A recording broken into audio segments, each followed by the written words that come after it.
Hey everybody, what's up? Kevin here once again from the My Song of the Day Rock 2000 to Today YouTube channel, and today we are going to be reviewing Killswitch Engage's 8th studio album. This is Atonement.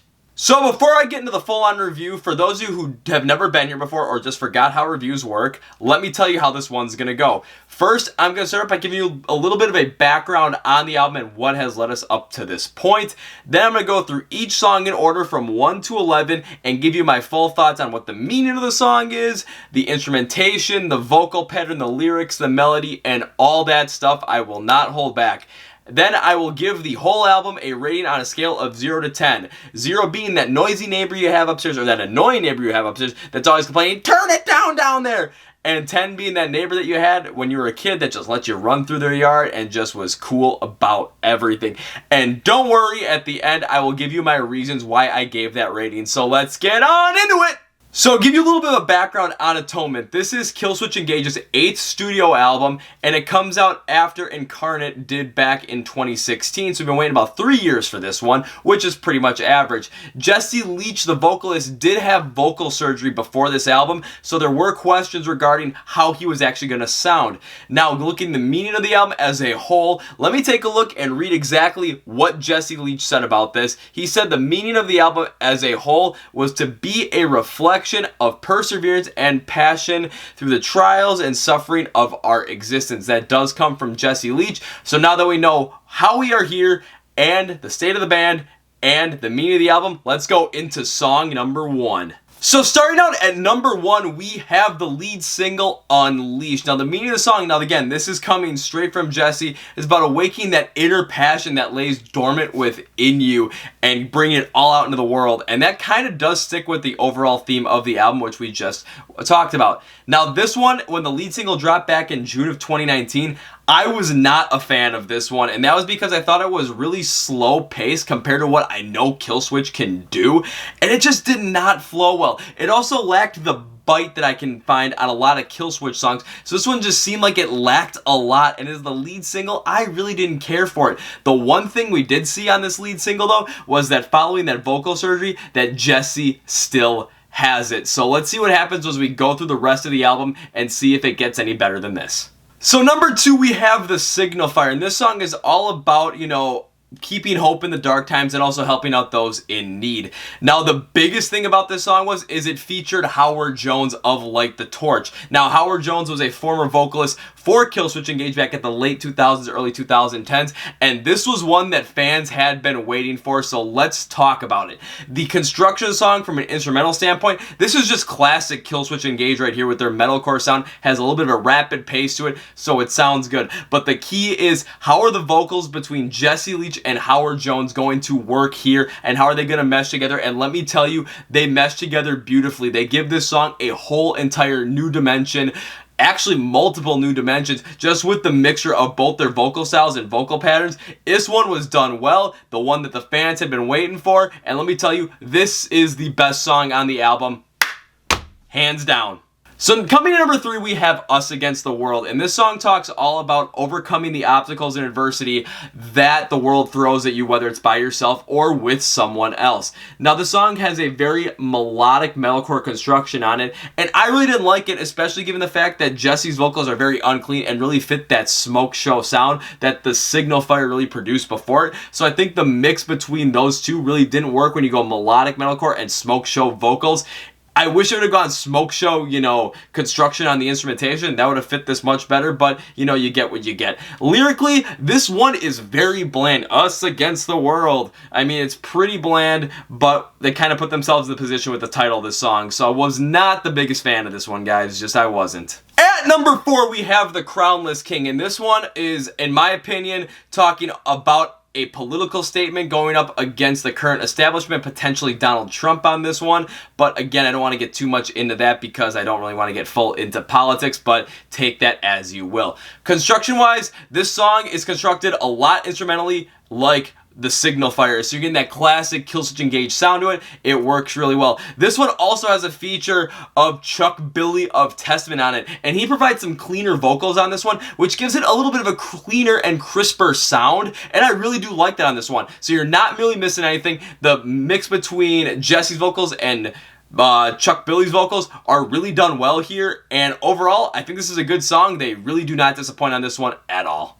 Coming in at number 5, we have the second single off the album, which dropped in July of 2019. This one's called I Am Broken Too. Now, Jesse Leach has also talked about this song before the album release, saying that it focuses on someone in his life who was always on the outside, seemed like the happiest person, but on the inside was tortured and mentally just wasn't the best. Kind of like you see a lot of times. Unfortunately, that's also what happened with people like Chester Bennington, Robin Williams, where they seemed like the happiest people on the outside, but really there was a lot darker stuff going on the inside.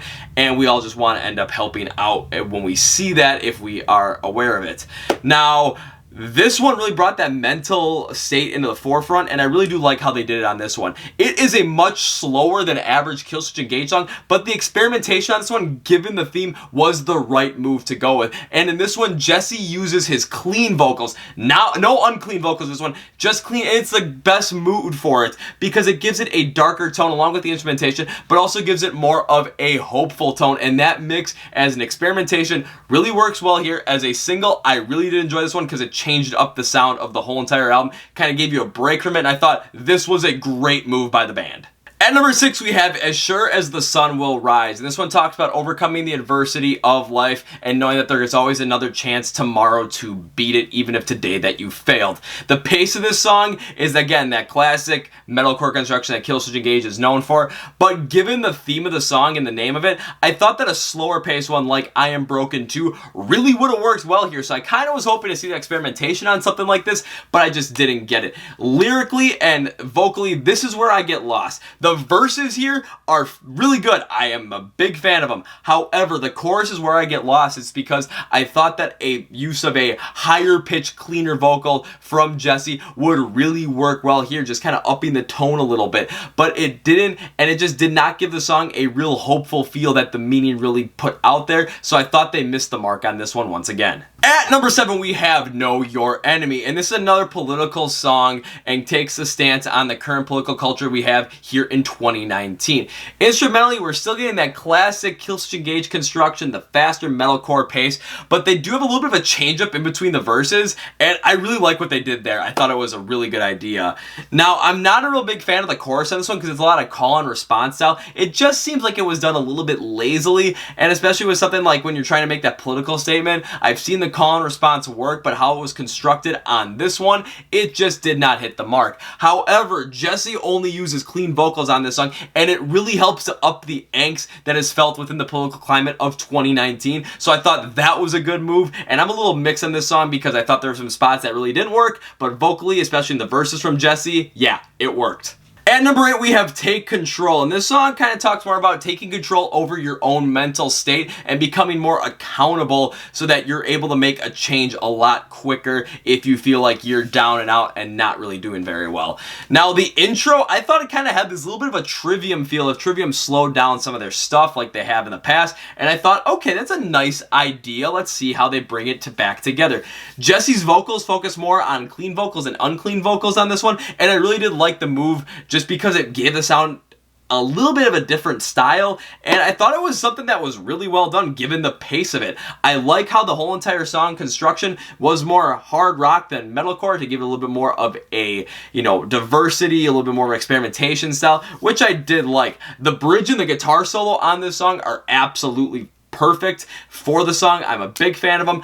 Overall, I think this is the second best song on the record, and it could have been better than the Signal Fire if Jesse's vocals in the chorus were at a higher pitch, but you get what you get, and the Signal Fire still sits at number 1, but Take Control sits at number 2. At number 9, we have Ravenous, and this song, in my opinion, really talks about how in order to really figure out your personal happiness, you need to focus on yourself and not focus on what you have, material goods wise. That's kind of what I thought it was, but I could be wrong on this one.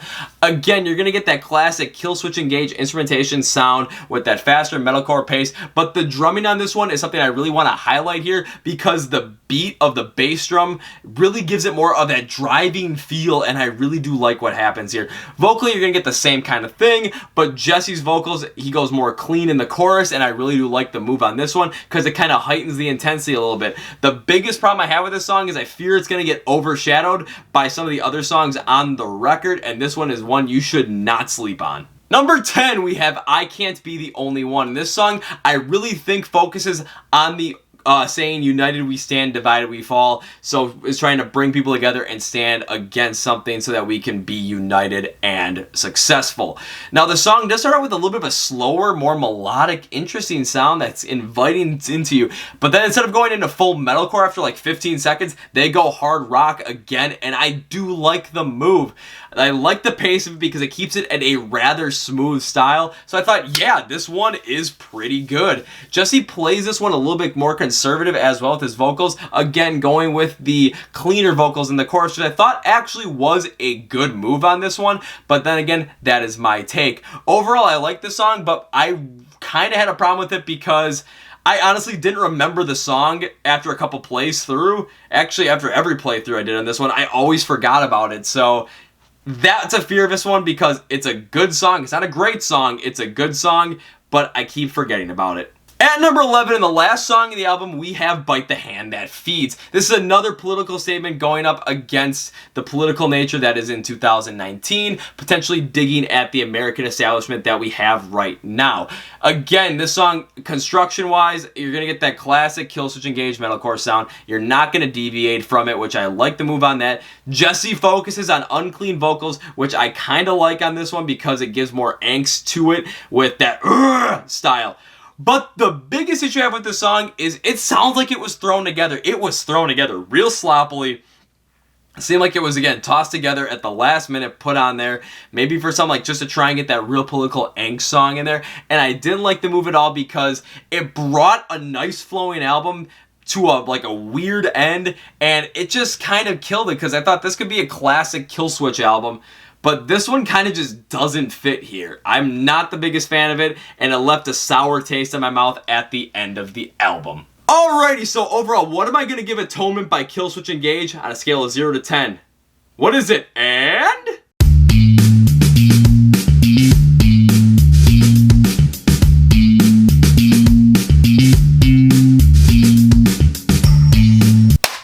I'm going to give Atonement a 6 out of 10. So 6 out of 10 for Atonement. What do I like about this album and why did I give it a 6 out of 10? So what are my favorite things about it? There was a lot of it that had that classic Killswitch Engage sound from start to finish, so you weren't going to get anything, too far out of the ordinary. You weren't going to go full experimentation. They really stuck to what they know, and on an album like this, I thought that was the right move. But when they did experiment at times, like they did on I Am Broken 2 with a much slower style of song, I really liked what they did there because it gave me more hope for the album after the first single. I'm like, okay, they could really do something here, and they showed that they could. Experimenting with a hard rock sound as well on a song like Take Control instead of going a really full metalcore. So you're not really experimenting that much, but you're just kind of changing up how hard your sound really goes. And I liked it a lot. I really was a fan of that one. And I also like how they really stuck to their roots. I know I said it earlier, but yes, again, I like how they stuck to their roots. And I have to talk about the Signal Fire here because this was a song that people were waiting for, where Jesse Leach and Howard Jones were going to collaborate and be on a song together, and you're going to get old Killswitch Engage and new Killswitch Engage and really old Killswitch Engage. You're going to get the whole entire thing, and they did not disappoint on that one. Perfect move, perfect experimentation, perfect feature. Great move about that. So now I'm talking up it. So let's kind of bring it back down. What did I dislike about this one?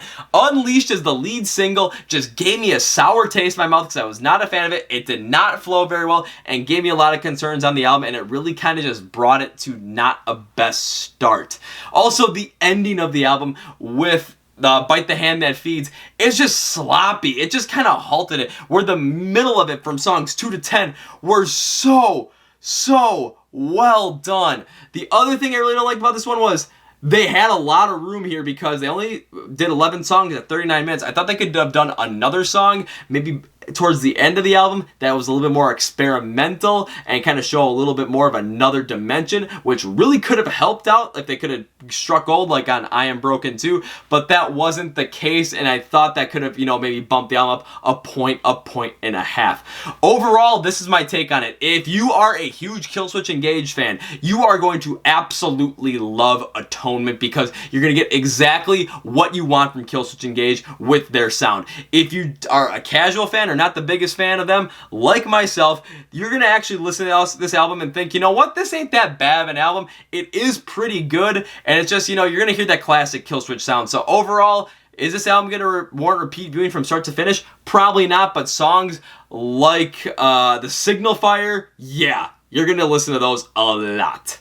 Alright, well that's it for me. Thank you for watching the My Song of the Day Rock 2000 Today album review on Atonement by Killswitch Engage, their 8th studio release. If you like this video, yeah, give me that like. If you dislike it, boom, give me that dislike. But put in the comments why you like it or dislike it, because I want to see them, I want to read them, and I'm going to respond to them. Also, if you're not subscribed to this YouTube channel, what are you doing? Hit that subscribe button. Not that one. I would always put that one there. Get it out of here. Hit the one in the corner, because that will subscribe to the channel, and the bell icon as well, to get notified when we release videos every single Wednesday night, 8 p.m. Central. Or, if you have multiple to do in one week, you'll get special Monday ones as well.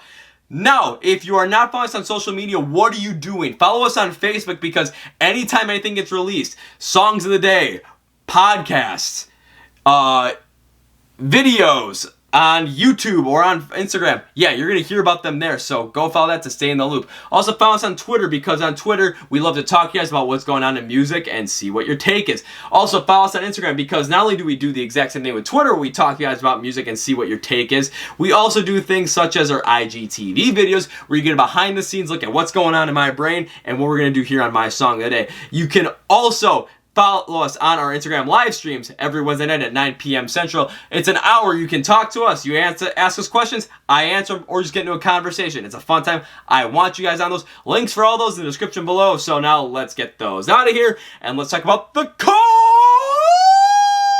Progression Podcast. That's a podcast that we do. Comes out every single Tuesday, and it's a way to really kind of get a much deeper dive into music with us. So what I mean by that is we go deeper into stuff. So we talk, you know, about the albums, you know, the news in music. We talk about some bigger things that happen. But we also do a couple other things too, like we will bring you guys, the fans, on and interview you, and we'll talk music with you, especially if there's a new album that you really want to talk about, or if there's something else you want to talk about within music. We also talk with some of these smaller bands for our Small Band Saturday project that are trying to make it big, and you should listen to them because they're great. Bands like Ascending from Ashes and Gold, Frankincense, and Myrrh, or the GFM, they are great. You have to listen to them, and you can get in on the ground floor by listening to the Chord Progression Podcast. We're available on Spotify, Apple Podcasts, Google Play, and right here on YouTube. So links for all those, again, in the description below. And last but not least, if you are not subscribed to the My Song of the Day Rock 2000 Today Alexa skill, what in the blue hell are you doing? That's you can listen to all this stuff. So you have to say, before you say it, click the link in the description below to enable a skill on your device, and then say, hey Alexa, play my song of the day. Alexa will then go, playing your song of the day. You'll get a 5-second intro knowing what day it is from yours truly, the song, the band, and then the song will play in its entirety, and once it's done, kaput, it's done. You can say, Alexa, play my song of the day, and she'll play it again for 24 straight hours. Once those 24 hours are up, then all of a sudden the next day, boom, you get a brand new song, so you're always getting a fresh song every single day. It's a great way to rediscover old bands, you know, discover new bands that come out, and also on our small bands there to listen to some of these bands that are up and coming, listen to their music, and again, get on the ground floor with them. On Thursday, listen to all those former pop punk songs up, because we do Throwback Thursday pop punk style. It's also a great way to just kind of get up in the morning, you know, get through your lunch, end the day, whatever it is. It's a great way to stay connected with rock music, and I really want you guys on there because that's the thing that kicked this all off. And I really want to say thank you for subscribing to this channel, following all our social media stuff, being on anything that we have. I really appreciate it. I love you guys, and that's it for me. So this is Kevin from the My Song of the Day Rock 2000 Today YouTube channel. Let's end this video the proper way with the hats flip. Yeah, I missed, but there we go. Whatever. See ya!